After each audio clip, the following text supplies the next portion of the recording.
What's up, travelers? Today we're looking at the TomToc travel backpack. This is a 40-liter travel backpack and it comes in at $90. It is a budget option for a travel backpack, but I don't look at it that way. I look at it very differently, and I'll tell you more about that in just a second, but let's dive into this bag so we can see what it's all about.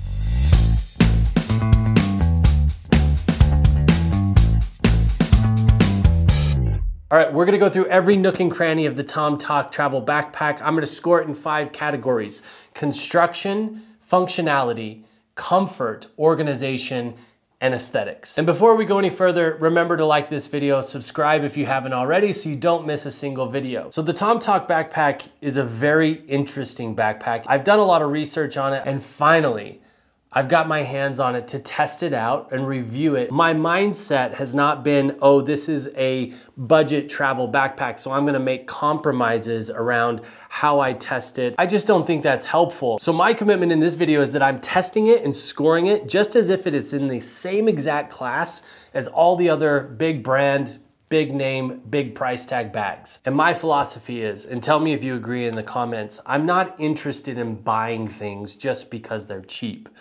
I'm only interested in buying things because they're gonna add value to my life. So enough of that stuff, let's get into it. The first category that we're looking at is construction. And I always like to start with the materials that's being used for the majority of the bag, which is the nylon. It's a really nice heavy duty nylon. It's somewhat stiff, it keeps structure. Just from the little bit that I've already been using this bag, I'm already starting to see a little bit of wear on the look of the nylon. So if you look really closely here, everything has a nice sheen to it, except for the points that I have something packed in there and it's a little dulled out. So under the compression buckles, we have a nice plastic coated nylon that's gonna wear a little bit better. I think that's the reasoning behind this.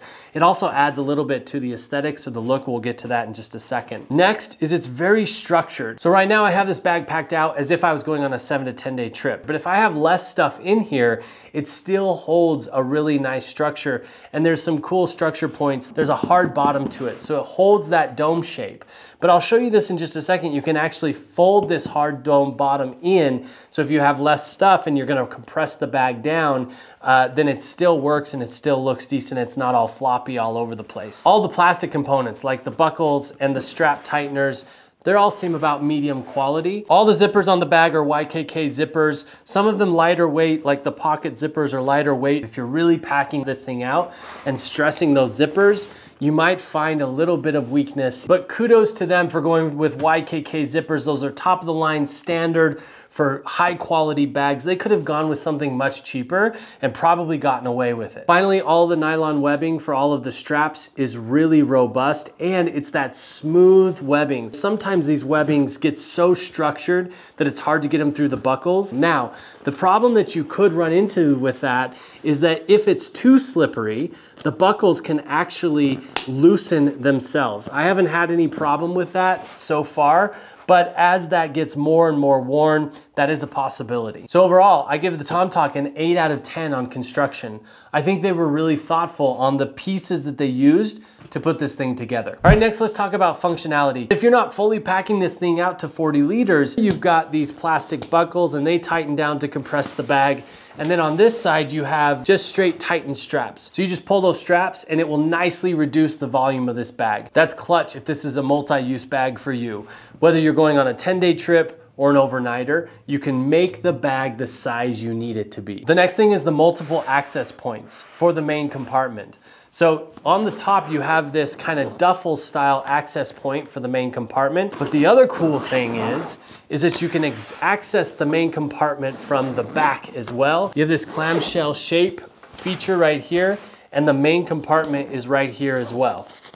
You can open that up and access it from both sides. The thing I love about that is the more options you have, the more you get to customize the bag to work the way that you do. It's also worth mentioning that the main compartment zipper has a locking feature on it. That protects both your main pocket from the backside and your tech pocket with your computer, tablet, and other electronics. Of course, you have a nice big pass-through strap on the backside of the bag so that you can put it down on your luggage. And then if you've watched any of my other videos, you know that I love having a quick access pocket that's a vertical style pocket on the front side of the bag. I don't have to set my bag down in order to access that pocket, I can just simply swing the bag around and it's easy access right here. Another really cool thing that I think they did that I've never seen before in this bag is that they have this pull feature on the inside pocket. So I have a tab right here and a tab right here. I can hold both of those with one hand and just pull open my pocket. It really is just those little things that get me excited that could change the way that I interact with my bag. Now, a couple things that aren't working for me functionality-wise with this bag. First off, is I can't stow away the shoulder straps. That's becoming a standard feature that I use all the time. It really does just reduce the amount of friction in your transition periods, getting on the plane, train, getting into the car. You don't have the option with the TomToc. The next thing that's not working for me functionality-wise is the handle options. You do have a really nice top handle that's very wide. It has some cushion and some breathable material on the top. The only other handle option that you have is this side handle. Very little padding. Because it is on the back side of the bag, all of the weight of the bag rotates front. So if you carry it like a brief, you see that? It rotates. And then finally, if it's laying on its back in the overhead compartment or in the car floor or something like that, I really got to reach for that handle in order to grab it. I think this is just a crucial miss that's very easily remedied. One more nitpicky thing for me in functionality, when the bag is packed out, it's really challenging to access some of the external pockets. The zipper rubs against my hand and it hurts. And the same challenge for this back top pocket right here. It's very flat and challenging to get into when this bag is packed out. So like I said, in functionality, I think there's some home runs on this bag, and then I think there's some really big misses. So overall, I gave it an 8 out of 10. All right, so let's talk comfort. Most of the comfort features are gonna be found on the back side of the bag since that's where it comes in contact with your body. You do have the S curve in the shoulder straps. It does touch my neck and my armpits because of the width. You also have the seams on the sides of the shoulder strap. It adds to the friction and the potentiality of rubbing and rashing. I think they did a good job with the padding in the shoulder straps and the padding on the back side of the bag. I don't feel any lumps or inconsistencies or anything when I'm wearing this backpack, and that's great because my laptop and my tablet are right up against my bag. Let's talk climate control. We have a really nice breathable nylon in 4 quadrants with some airflow sections as well. So that means you're not going to be sweating like a dog in this thing. It has a really nice adjustable sternum strap that is solid. None of that elastic shock absorbing crap that makes the sternum strap obsolete. I always look for load lifters on the top side of these shoulder straps.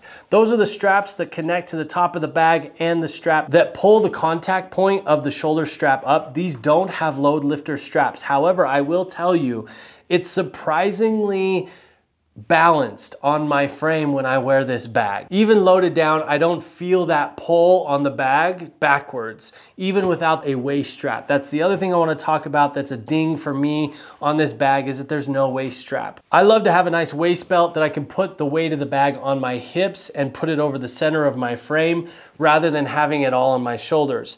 But I will say something about the design of this bag is really working, because even with it loaded out, I feel super balanced and I don't feel like anything's pulling me backwards. So because of some of those significant compromises from my perspective, I gave the TomToc a 7 out of 10 on comfort. Let's talk about organization. Organization is my favorite thing to talk about on a backpack.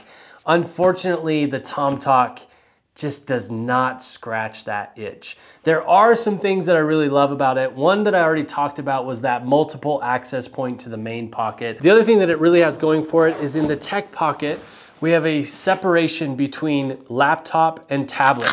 So right now, I have both my laptop, 16-inch MacBook Pro, and my remarkable tablet, and both are very protected. The pocket does not go to the bottom of the bag, so that protects it when I'm setting the bag down. It has this nice Velcro strap that keeps everything in place, and it's super comfortable. Now, the only internal organizational pocket that we have is this mesh pocket right here. And once again, when the bag's packed out, you have that flat feature. It's a bit challenging to get into. It rubs against your hand, and it's a big space. So anything small that you have is just gonna get lost in here. But I think they missed a huge opportunity just to split this baby up and maybe even put some puckering in this netting so that something a little bit bigger can go in there. We really only have 2 external organization options on this bag. We have the vertical front pocket. Again, it's flat, not a lot of room. It goes from about here to here and the entire width of this. So it's a good size, but if it's not flat, good luck getting it in there. Usually I like to have an extra layer on me, like a light sweatshirt to put into this pocket, and that's just not an option with the size and the dynamic of this pocket. So you're definitely gonna wanna be prepared with like a tech wallet or some sort of sling that you use in addition to this that makes all of those small personal items that you want with you and accessible in transition. The other external pocket that you have is this Toc pocket right here. We already talked about it. There's zero internal organization for this as well. Now the duffel entry to the main compartment is right here on the top, and it has this U-shape opening option right here. There's no organization in the lid of this, but that's where this pocket is. I've got everything packed in my Gravel Travel compression cubes that I absolutely love, an extra sweatshirt, and a pair of shoes. I love the way the bag sits like this, like a duffel. It makes it really nice to pack out. And like I said, this bottom structure thing right here, I can fold that down if I don't want the structure in the bottom of the bag, or I can fold it up and it holds the shape really nice while I'm packing it out. This pull open clamshell access to this compartment is really great too. You can of course pack it from this side or access anything that was at the bottom when you packed it like a duffel. All right, here it is. Here's my biggest complaint about this bag. These bottle holders are crap. So they are a stiff nylon. They have a tiny bit of give with this really little flimsy piece of elastic right here. I've never met a backpack that has this design that I actually like, but some of them have been more functional than this one that I've ever used. So I have my 24-ounce Awala, which is a relatively skinny water bottle, and it is a challenge just to get the water bottle in there. And then when I do, it's incredibly shallow and it does not hold the water bottle tight. And this elastic is going to give fairly quickly. Now, you do have two of the water bottle holders, both on each side of the bag, but from my perspective, they're largely unusable. So again, this bag's been so hard to evaluate in organization because there are some home runs and then there are some huge misses.